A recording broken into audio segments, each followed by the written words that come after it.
The flashlight was still on when I found it, half buried in the mud, its beam trembling across the water like a dying heartbeat.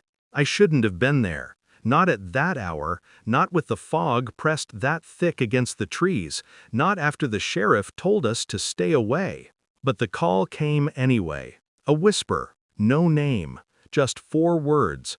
Check the south bank. The air smelled of wet leaves and something metallic, faint but wrong.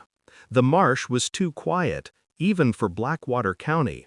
No insects, no croaking, no wind, just the slow, heavy breath of the swamp itself. And then I saw it, a trail of footprints leading straight into the water, and none coming back. Behind me, a voice cracked the silence, soft, shaking, meant only for me. You didn't hear this from me, but he wasn't alone when he went in. I didn't alert anyone, not yet. Instead, I studied the scene the way I always do, quietly, like a thief picking locks inside my own mind. The prints were too clean, too deliberate. Someone had guided him here. And the torn flashlight? It wasn't dropped, it was placed, angled toward the reeds, as if begging someone to look closer.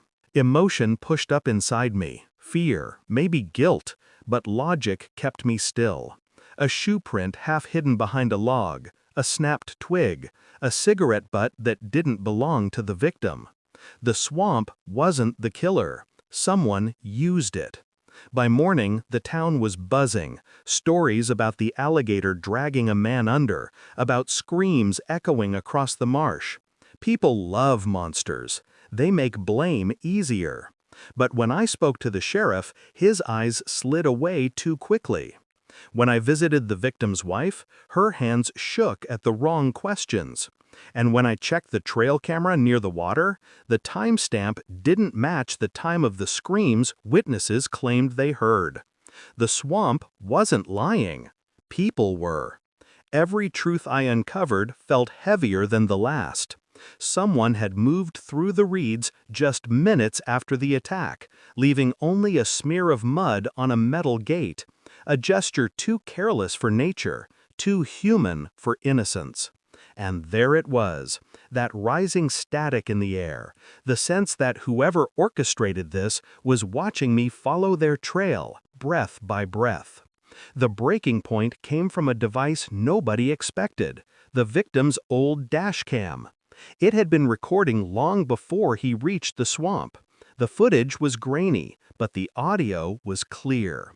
A second person walked him into the marsh. Calm voice, slow steps, no struggle. Then a single line whispered just before the splash.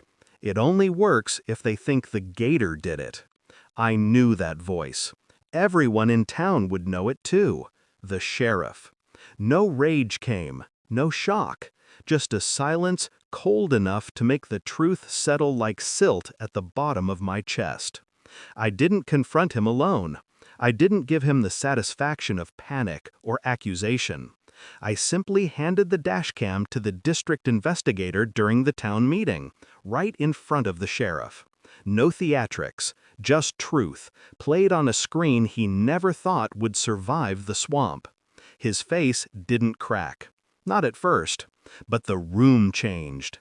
Breaths tightened, eyes widened, the quiet realization that their trusted lawman had used a wild animal as camouflage for murder. He knew the moment was lost. His hand twitched toward his badge, as if removing it would somehow rewrite the past. But justice moved faster. Cold, clean, precise. The handcuffs clicked, and for a second he almost looked relieved, like carrying the secret was heavier than losing his freedom. The swamp is louder now. Birds returned. Wind moves through the reeds again. Nature forgets quickly. People don't. I walked the trail one last time, stopping where the footprints disappeared into the water. The mud had already reshaped itself, swallowing every trace of that night. I felt nothing, not victory, not grief, just clarity, the kind that lingers when the truth is finally stripped bare. Some crimes scream. This one whispered. And as I turned away from the water, one thought settled in my mind with the weight of a verdict.